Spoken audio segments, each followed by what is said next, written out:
Assalamualaikum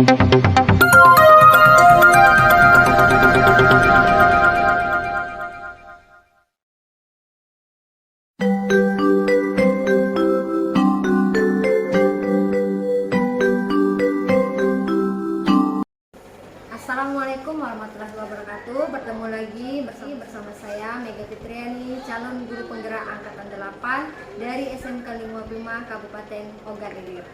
Saya ditemani oleh Bapak Ade Bimantara selaku guru sejarah di SMK 55. Di sini kami akan melakukan praobservasi.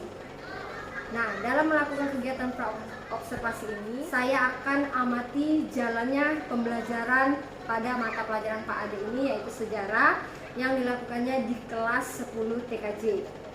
Sebelum saya melakukan observasi ini, adapun tujuannya itu untuk mengevaluasi jalannya proses pembelajaran di kelas Pak Ade ini, dan juga melakukan praobservasi ini sebagai kegiatan awal sebelum Pak Ade melakukan kegiatan pembelajaran di kelas, supaya Pak Ade ini lebih percaya diri dan ada persiapan yang baik untuk melakukan kegiatan pembelajaran. Baik, di sini adalah Pak Ade, di sebelah kiri saya. Assalamualaikum Pak Ade. Waalaikumsalam warahmatullahi wabarakatuh. Apa kabarnya hari ini Pak Ade? Alhamdulillah baik sekali Bu Mega. Semangat sekali ya Pak ya. Ya. Baik, terima kasih ya Pak Ade sudah menyempatkan diri untuk melakukan kegiatan praobservasi ini. Siap Bu. Ya. Nah, ada beberapa pertanyaan yang ingin saya sampaikan kepada Pak Ade sebelum nantinya saya akan melakukan observasi pada pembelajaran Pak Ade. Yang pertama yang ingin saya tanyakan, tujuan pembelajaran apa yang akan Pak Ade capai? Baik, jadi pada proses pembelajaran di kelas 10 TKJ nanti, itu judul materinya ialah proses masuknya Islam di Indonesia. Jadi adapun tujuan pembelajaran yang harus dicapai oleh siswa, yang pertama siswa dapat menganalisis pembelajaran tentang proses masuknya Islam, kemudian siswa juga dapat mengetahui tujuan menganalisis kedatangan bangsa-bangsa Islam yang masuk ke wilayah Indonesia, sehingga mereka dapat mengetahui negara-negara mana saja yang membawa Islam ke Indonesia. Oke, itu tujuannya ya Pak ya. Yang kedua Pak, yang ingin saya tanyakan, area pengembangan seperti apa nantinya yang ingin Pak Ade kembangkan? Baik, untuk pengembangan di dalam pembelajaran siswa, itu nanti saya akan memakai model pembelajaran MID seperti yang sudah kita bicarakan di sebelumnya, yaitu Meaningful Instructional Design, yang mana di sana nanti siswa belajar discussion kelompok dan mempelajari sebuah pelajaran itu menjadi sebuah kebermaknaan di dalam belajar. Jadi di sini spesifiknya lebih ke kegiatan diskusi Pak ya? Iya. Berarti lebih memimpin pembelajaran siswa itu ya? Benar Pak, sekali Bu Mega. Kemudian Pak, dari yang Bapak sampaikan tadi, kira-kira strategi apa nantinya yang Bapak pakai, misalnya model atau metode pembelajaran? Oke, jadi nanti mungkin saya akan menerapkan model pembelajaran problem solving, yang dimana nanti kita cari tahu letak masalah dalam pembelajarannya, kemudian kesulitan-kesulitan siswa di dalam mencari sumber pembelajaran. Jadi Bapak menggunakan model problem solving ya. Dari kegiatan pembelajaran ini, media apa yang akan digunakan pada saat kegiatan pembelajaran? Berhubung ini proses masuknya Islam Bu Mega, nanti saya akan menggunakan peta konsep sebagai media pembelajaran siswa agar dapat mengetahui jalur masuknya persebaran Islam di Indonesia. Jadi jalur masuknya Islam ke Indonesia itu nanti akan Pak Ade perlihatkan peta konsepnya gitu Pak ya? Iya, betul sekali. Oke, bagus sekali Pak ya. Untuk itu jadi anak-anak lebih mengetahui bagaimana jalannya masuk Islam ke Indonesia. Kira-kira proses pembelajaran ini kapan akan Bapak praktekkan? Jadi nanti setelah 10 TKJ itu ketemu jam pembelajaran saya di hari Jumat. Oh, hari Jumat Ya, ini ya Pak ya? hari Jumat. Oke, di hari Jumat ini. Baik Pak, nanti di hari Jumat itu observasi ya Pak ya di kelas Bapak. Saya minta waktunya, saya ingin melihat jalan proses pembelajaran Bapak di kelas ya Pak ya. Ya.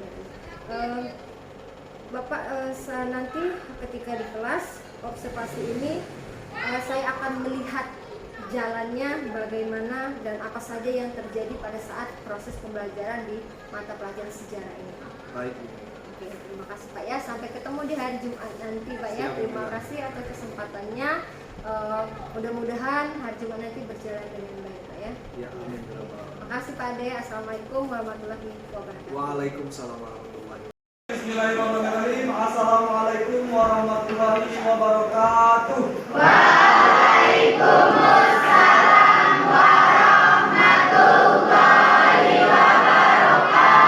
Selamat pagi semua.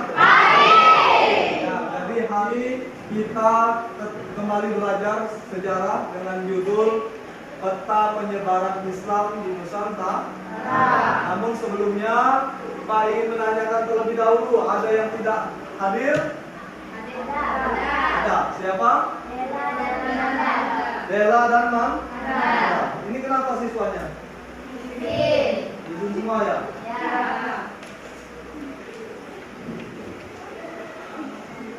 Oke, baik.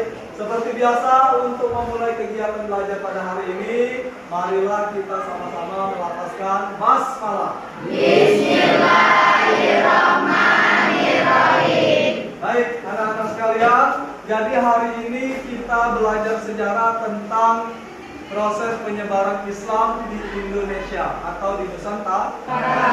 Jadi nanti Pak akan membagikan kelompok di kelas 10 TKJ ini untuk membahas materi penyebaran Islam di Indonesia. Kemudian adapun tujuan pembelajaran pada hari ini, yang pertama yaitu siswa dapat menganalisis proses masuknya Islam di Nusantara atau di Indonesia. Kemudian yang kedua tujuannya adalah agar siswa dapat mengetahui di mana saja penyebaran Islam di Indonesia.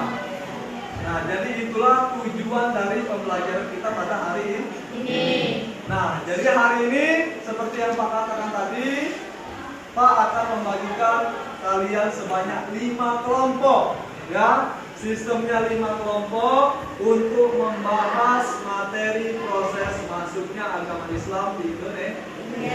Kemudian nanti Pak minta masing-masing kelompok itu mempresentasikan hasil dari diskusinya. Tapi berhubung hari ini pertemuannya cuma 3 jam, Pak minta perwakilannya saja nanti ya yang mempresentasikan hasil diskusinya. Kemudian untuk kelompok-kelompok yang lain nanti Pak persilakan untuk bertanya ya kepada kelompok yang mempresentasikannya ya. Dan yang bertanya nanti dijawab kembali oleh yang presentasi. Sampai di sini paham ya apa yang sudah Pak sampaikan? Paham ya? Ya, jadi di sini juga Pak sudah menampilkan peta penyebaran agama Islam dan pusat-pusat kerajaan Islam di Indonesia. Jadi melalui peta ini kalian dapat mengetahui proses masuknya Islam di Indonesia. Ya, kira-kira ada yang tahu belum nih? Proses masuknya Islam itu diawali dengan di daerah mana? Wilayah Nusantara ini. Hah? Wilayah Bekuana, wilayah apa? Aceh, atau yang dikenal dengan Kerajaan Samudra Pasai. Kerajaan Samudra Pasai, Samudra Pasifik itu benua. Dan ini penyebaran Islam yang pertama di Indonesia di Kerajaan Samudra Pasai. Oke, kalau kita lihat dari peta ini ada di sini ya, Kerajaan Samudra Pasai. Baik. Jadi Pak akan membagi kelompok seperti yang Pak katakan tadi. Silakan membentuk kelompoknya masing-masing. Pak, ketika Pak bagi kelompoknya, oke? Kelompok 1, Suci Rahmawati, Rahmadani, mohon maaf. Kemudian anggotanya Meisya Salsabila, silakan berdiri nak. Berdiri. Kemudian Indra, kemudian Salsabila, kemudian Muslimah. Nah, ini adalah kelompok 1. Silakan membentuk meja untuk mendiskusikan proses penyebaran Islam di Indonesia. Sudah paham, Ayah? Paham? Paham. Jadi, Pak kasih waktu 20 menit untuk berdiskusi.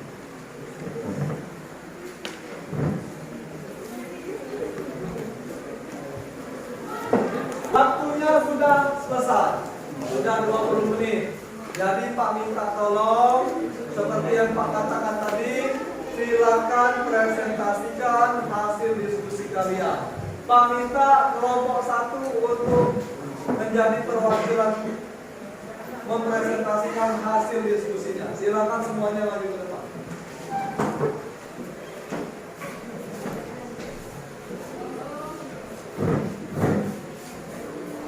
Siapa moderatornya?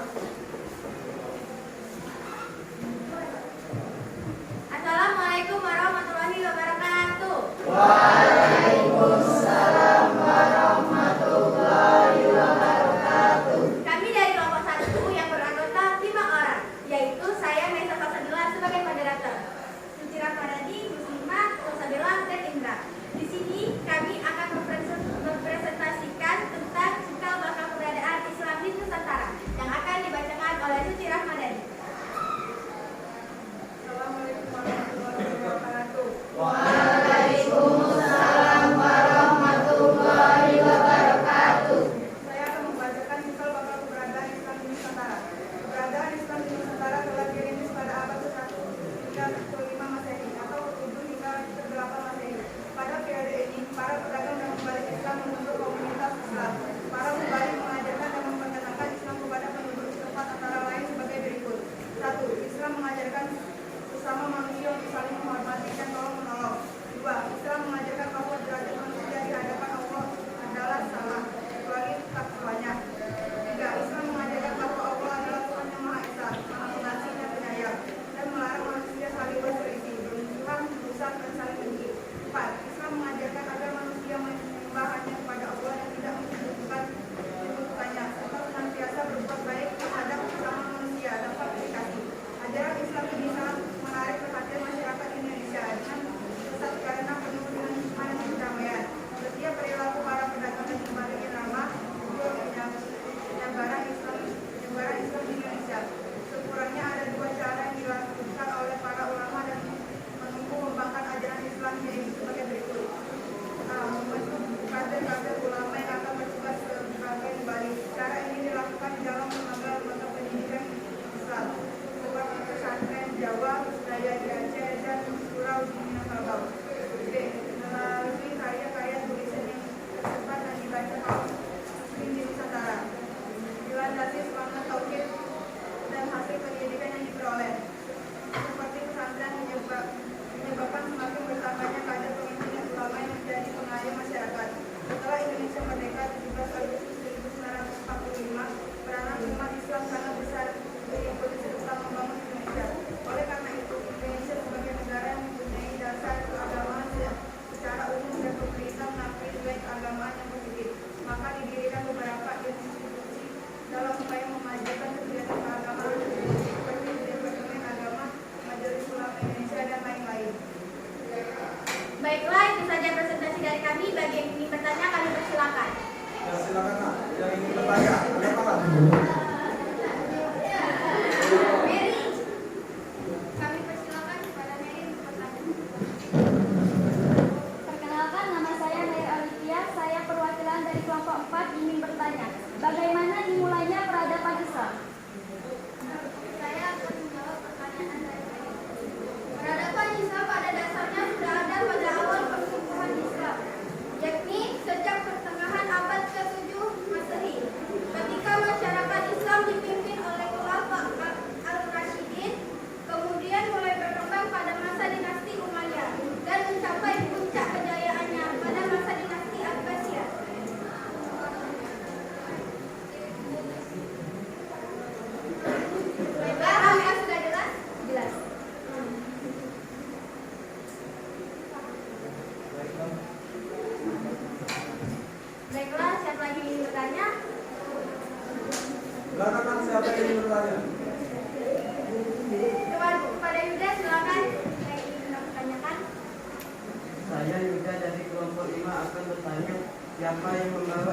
pertama kali. Baiklah, kelompok kami akan menjawab pertanyaan dari Yuda, kelompok 5 yang akan dibacakan oleh Indra. Baik, saya Indra yang akan menjawab pertanyaan dari Yuda. Yang berbunyi, siapa yang membawa Islam pertama kali? Sejarah masuknya Islam awalnya dibawa oleh pedagang ke Gujarat, lalu diikuti oleh pedagang Arab dan Persia. Sambil berdagang, mereka menyebarkan agama Islam ke tempat mereka berlabuh di seluruh dunia. Baiklah Yuda, apakah sudah jelas jawaban dari kelompok kami? Selanjutnya, pada kita silakan ditanyakan. Perkenalkan, nama saya Muhammad Ali dari kelompok 2. Saya ingin bertanya dari mana asal usul agama Islam. Baiklah, kelompok kami akan menjawab pertanyaan dari kita, kelompok 2 yang akan dijawab oleh Muslimah. Baik, saya Muslimah akan menjawab pertanyaan kita selanjutnya. Peradaban Islam itu dimulai dengan mempertemukan Rasulullah Muhammad SAW dengan seorang saudagar kaya raya di Makkah, yaitu Sayyidah Khadijah. Katanya sebagaimana dengan tayangan YouTube Boyo Saan Tatik Akbar di Kediri, Jawa Timur, Yapres, NU Online, Rabu 27/9/2020. Baiklah, kita Lestari, apakah sudah jelas pertanyaan jawaban dari kelompok kami? Sekian presentasi dari kelompok kami. Jika ada salah kata saya sebagai moderator, minta maaf. Saya akhiri dengan wassalamualaikum warahmatullahi wabarakatuh. Itulah tadi pembelajaran kita pada hari ini yang mana sudah dipresentasikan oleh kelompok 1 dalam membahas tentang penyebaran di Indonesia. Ya, semoga apa yang sudah dipelajari pada hari ini bermanfaat dan semoga kalian semua dapat mengerti tujuan pembelajaran pada hari ini. Ya, jadi cukup sekian pertemuan kita pada hari ini. Apabila ada kesalahan kata Pak, mohon maaf. Pak akhiri billahi taufiq wal hidayah. Wassalamualaikum warahmatullahi wabarakatuh. Waalaikumsalam warahmatullahi wabarakatuh. Sebelum kita mengakhiri pembelajaran hari ini, alangkah baiknya kita melafazkan hamdalah. Alhamdulillahirabbil alamin. Sekian, terima kasih. Assalamualaikum warahmatullahi wabarakatuh. Bertemu lagi dengan saya Mega Fitriani, sarjana pendidikan, calon guru penggerak angkatan 8 dari SMK 5 Prima Kabupaten Ogan Ilir. Di sini saya ditemani oleh Bapak Ade Dimantaras, sarjana pendidikan. Beliau ini adalah guru sejarah di SMK 5 Prima. Dan di sebelah sini Ibu Leni Eprianti, sarjana pendidikan selaku pengajar praktik saya calon guru penggerak. Di sini kami akan melaksanakan kegiatan pasca observasi bersama Pak Ade dan Ibu Reni. Assalamualaikum Pak Ade dan Ibu Reni. Apa kabarnya? Alhamdulillah sehat ya. Nah, di sini saya akan melakukan kegiatan pasca observasi. Dalam pasca ini yang mana kita kemarin sudah melaksanakan pra, di sini saya akan mengevaluasi dari kegiatan observasi kita. Baik, pada pasca observasi ini saya akan menanyakan beberapa pertanyaan kepada Pak Ade, itu tentang kegiatan pembelajaran Pak Ade dan di kelas untuk mengevaluasi sejauh mana proses pembelajaran yang Bapak laksanakan. Yang pertama, bagaimana perasaan Pak Ade setelah melakukan kegiatan observasi di kelas ini? Baik, setelah pelaksanaan kegiatan observasi di dalam kelas, tentunya ini sebagai evaluasi saya sebagai pengajar untuk lebih menggiatkan kembali proses pembelajaran di dalam kelas agar siswa dapat menjadi lebih aktif dan mudah dipahami. Oke, itu perasaannya ya Pak ya. Yang kedua, bisa Bapak ceritakan kembali tentang area pengembangan yang sudah Bapak lakukan di kelas dan langkah-langkah serta tahapan pada saat kegiatan pembelajaran di kelas. Baik, untuk proses pembelajaran di dalam kelas ada beberapa hal yang sudah saya terapkan untuk melakukan proses pembelajaran, yaitu dengan menggunakan strategi MID atau Meaningful Instructional Design, di mana strategi ini terfokuskan pada kebermaknaan di dalam pembelajaran, terkhususkan di pembelajaran sejarah, di mana saya menugaskan kepada siswa untuk mencari letak kebermaknaan di dalam sejarah, dan langkah selanjutnya yaitu dengan melakukan diskusi kelompok sehingga proses pembelajaran dapat lebih aktif dan baik. Jadi di proses pembelajaran Pak Ade ini, Pak Ade lebih menekankan pembelajaran bermakna supaya siswa itu aktif dalam kegiatan diskusi. Ya. Oke, baik sekali ya. Sejauh mana pengembangan area kelas Bapak, apakah sudah berhasil atau belum? Kalau dilihat dari statistik di dalam kelas, itu sudah mencapai 75% keberhasilan proses pembelajaran yang dialami oleh siswa. Namun itu sudah mencapai 75% keberhasilan proses pembelajaran yang dialami oleh siswa. Namun ada beberapa siswa yang masih belum bisa untuk ikut serta dalam proses pembelajaran, atau dalam artian siswa ini belum mencapai seperti teman yang lainnya. Jadi sudah lumayan baik Pak ya. Ya. Itu hampir kadang guru lain seperti itu Pak, mengalami ada yang fokus dan ada yang tidak Pak ya. Kekurangan apa yang belum atau kendala yang Bapak hadapi pada saat pelaksanaan? Baik, dalam proses pembelajaran tentunya kendala yang ditemukan adalah siswa yang tidak memperhatikan pada saat proses pembelajaran, kemudian siswa yang masih asik berdiskusi selain dari materi pelajaran, sehingga dalam proses capaian pembelajaran masih belum tercapai, saya lihat. Jadi di situ ya Pak ya kendalanya. Setelah melihat itu, untuk kedepannya rencana apa yang akan Bapak kembangkan supaya kendala-kendala ini tidak terjadi? Ya, jadi setelah saya mengamati ada beberapa kendala siswa di dalam kelas mengenai proses pembelajaran, jadi saya akan menerapkan proses pembelajaran menggunakan audio visual.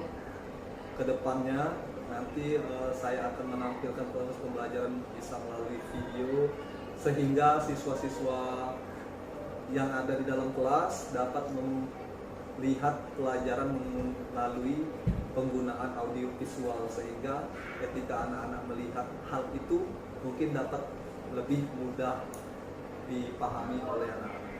Jadi pengembangannya Bapak akan melakukan pemetaan Pak ya, pemetaan kebutuhan pembelajaran siswa.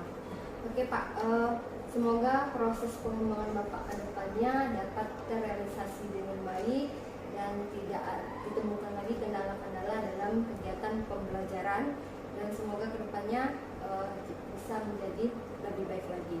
Nanti setelah Bapak sudah melakukan pengembangan perbaikan ini, kita berbincang-bincang lagi ya Pak ya, untuk kegiatan ini apakah sudah terrealisasi dengan baik atau sudah menemukan solusi dari kendala-kendala tersebut. Kira-kira kapan Bapak akan melakukan perubahan pengembangan ini? Saya akan melakukan perubahan pengembangan ini rencananya minggu depan di kelas 10 TDSM. Ya. Semoga berjalan dengan lancar Pak ya, sesuai dengan keinginan kita, pengembangan ini dapat terlaksana dengan baik. Oke, terima kasih Pak Ade atas kesempatannya hari ini sudah melakukan kegiatan pasca observasi. Mudah-mudahan dari pembicaraan kita ini dapat berkembang dengan baik dan juga bisa kita sama-sama melakukan perubahan-perubahan yang lebih baik lagi ke depannya. Terima kasih banyak Pak Ade ya Sama-sama. atas kesempatannya. Oke, terima kasih Pak Ade.